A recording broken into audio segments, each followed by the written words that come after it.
The Way of Shadows by Brent Weeks, Chapter 25. You ready to be a champion? Master Blint asked. What are you talking about? Kyler said. They'd finished this morning's sparring, and he'd done better than usual. He didn't even think he'd be sore tomorrow. He was 16 years old now, and it seemed like the training was finally starting to pay off. Of course, he still hadn't won a single fight with Master Blint, but he was starting to have hope. On the other hand, Blint had been in a foul mood all week. The king's tourney, Master Blint said. Kyler grabbed a rag and mopped his face. This safe house was small, and it was stiflingly hot. King Elaine Gunder the Ninth had convinced the Blade Masters to certify a tourney in Scenaria. Of course, they might watch and decide that not even the winner was good enough to be a Blade Master, but on the other hand, they might decide that 3 or 4 contestants were. Even a first Echelon Blade Master could find great work at any court in Midicrew, but typically Blint had sneered about the whole affair. Kyler said, You said the king's tourney was for the desperate, the rich, and the foolish. Mm-hmm, Blint said, but you want me to fight anyway? He guessed that made him desperate. Most children's talent quickened by their early teens. His still hadn't, and Blint was losing his patience. The king's holding the tourney so he can hire the winners to be bodyguards. He wants to make sure he isn't hiring any wet boys, so this tourney has a special rule. No one talented allowed. There will be a Maga at the tourney to check all the contestants, a Chantry-trained healer. She's also there to ward the sword so the contestants don't kill each other, and to heal anyone who gets hurt. The 9 have decided to flex their muscle. They want one of their own to win, to remind everyone who's who in the city. So it's a situation that fits you like a peg leg fits a cripple. Not that that's a coincidence. This tourney wouldn't even be happening if they hadn't suggested it. The 9 knows all about you and your little problem. What? Kyler was incredulous. He hadn't even known they knew who he was. What if he lost? Hugh Gibbet showed off his apprentice, Viridiana, to the 9 this week. A girl, Kyler. I watched her fight. She's talented, of course. She'd take you, no problem. Kyler felt a wave of shame. Hugh Gibbet was a murderer of the vilest sort. He loved murder, loved cruelty for its own sake. He never failed, but he also killed more than just his target. Blint despised him. Kyler was making his master look second best to a butcher. Wait, Kyler said. Isn't the tourney today? It was noon when Kyler arrived at the stadium on the north side of the Warrens. It had only been used for horse races for the last 12 years. Before that, it had been the home of the Death Games. As Kyler approached, he could hear the crowds within. The stadium could hold 15,000 people, and it sounded full. He walked in a cocky glide. It was meant not only to suggest an arrogant young swordsman, but also to disguise his own natural stride. Count Drake wouldn't attend an event that he saw as reminiscent of the Death Games, but Logan Geyer might, as would any number of the young nobles Kyler had to interact with on a fairly regular basis. Usually Kyler felt no anxiety when he was disguised. First, he was good enough with disguises now that he didn't feel much danger. Second, anxiety drew attention like a lodestone. But now his stomach was in an uproar because his disguise was no disguise at all. Master Blint had given him the clothes without comment. They were wet boy grays, as fine as anything Master Blint owned himself. These were the mottled gray and black that made a better camouflage in darkness than pure black did, the mottling breaking up the human shape. They were fitted perfectly, thin and tight on his limbs, but not impeding his movement. He suspected that the slender cut had another purpose. The 9 wanted him to look as young as possible. We sent an untalented child as our champion. He thrashed you. What happens when we send a wet boy? His clothes were complemented by a black silk cloak, a black silk mask that left only holes for his eyes, a slit for his mouth, and a shock of his dark hair uncovered. He'd rubbed a paste into his hair to make it look utterly black, and pulled it into a short, disheveled point. In place of his black weapons harness, Blint had given him one of gold, with gold sheaths for each of his daggers, throwing knives, and sword. They stood out starkly against the drab, wet boy grays. Blint had rolled his eyes as he gave it to Kyler. If you got to go for melodrama, you might as well do it right, he said. Like this is my fault? Few people lingered on the streets, but when Kyler strode to the side entrance of the stadium, spectators and vendors gawked at him. He walked inside and found the fighter's chamber. There were over 200 men and a couple dozen women inside. They ranged from huge bashers Kyler recognized to mercenaries and soldiers to indolent young noblemen to peasants from the Warrens who had no business holding a sword. The desperate, the rich, and the foolish indeed. He was noticed immediately, and a silence spread through the men joking too loudly, soldiers stretching and women checking and double checking their blades. Is that everyone? A bookish woman asked, coming in from a side room. She also bumped into the huge man who was walking in with her as he stopped abruptly. Kyler's breath caught. It was Logan. Logan wasn't going to watch, he was going to compete. Then the Magus saw Kyler. She covered her surprise better than most. I see. Well, young man, come with me. Acutely aware of maintaining his cocky glide, Kyler walked right past Logan and the others.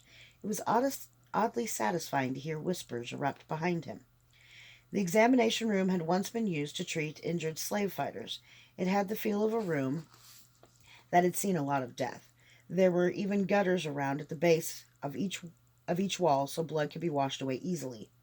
I'm Sister Drissa Nile, the woman said, and though blade masters learn to use all edged weapons for this tourney, you can only use your sword.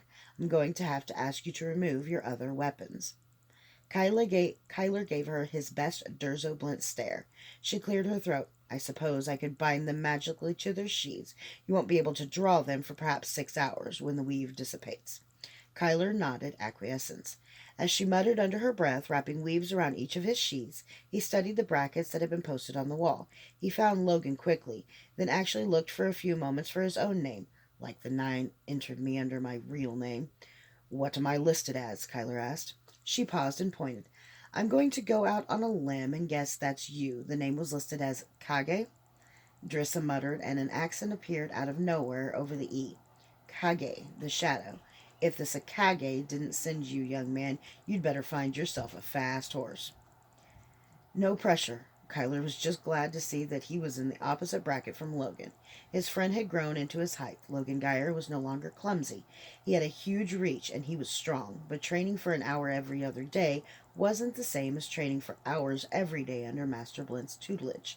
Logan was a good fighter, but there was no way he'd make it to the top of his own bracket, which meant Kyler wouldn't have to face him.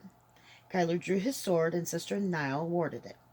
He tested the edge, and it was not just flat, but blunted in a small circle around each edge, which showed she knew what she was doing.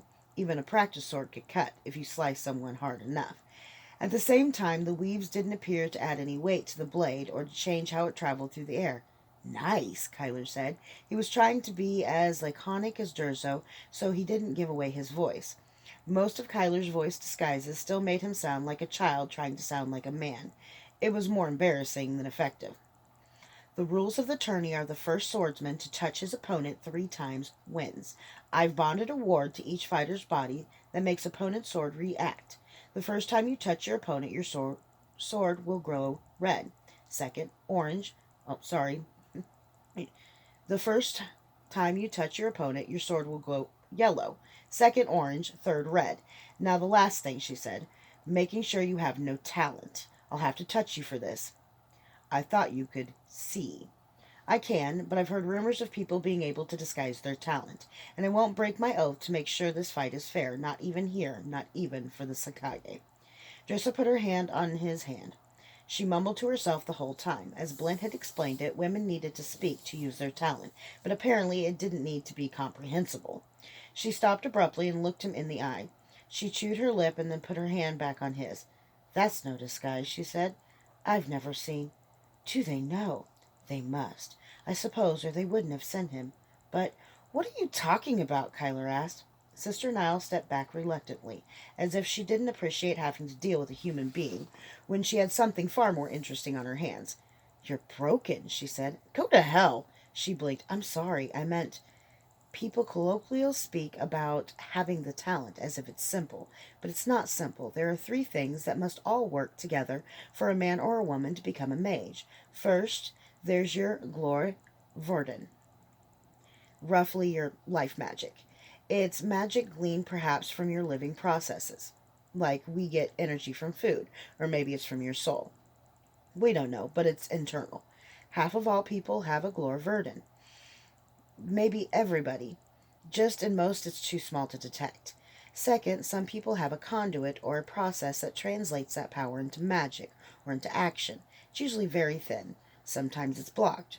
But say a man's brother has a loaded hay wagon fall on him.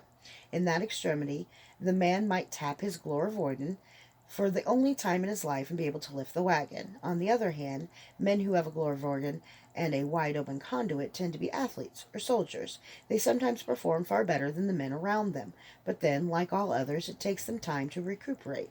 The amount of magic they can use is small and quickly exhausted. If you told them they were using magic, they wouldn't believe you. For a man to be a mage, he needs a third component as well. He must be able to absorb magic from sunlight or fire so that he can refill his Glorvorden again and again. Most of us absorb light through the eyes, but some do it through the skin.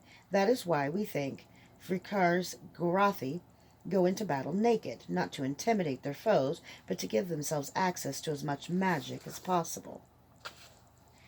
So what's that got to do with me? Kyler asked. Young man, you can absorb magic either through your eyes like a magus or through your skin.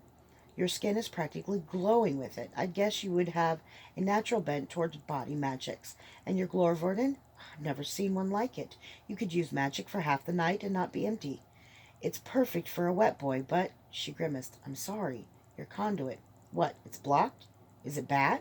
He already knew it was blocked. Blint had been trying to break the block for years.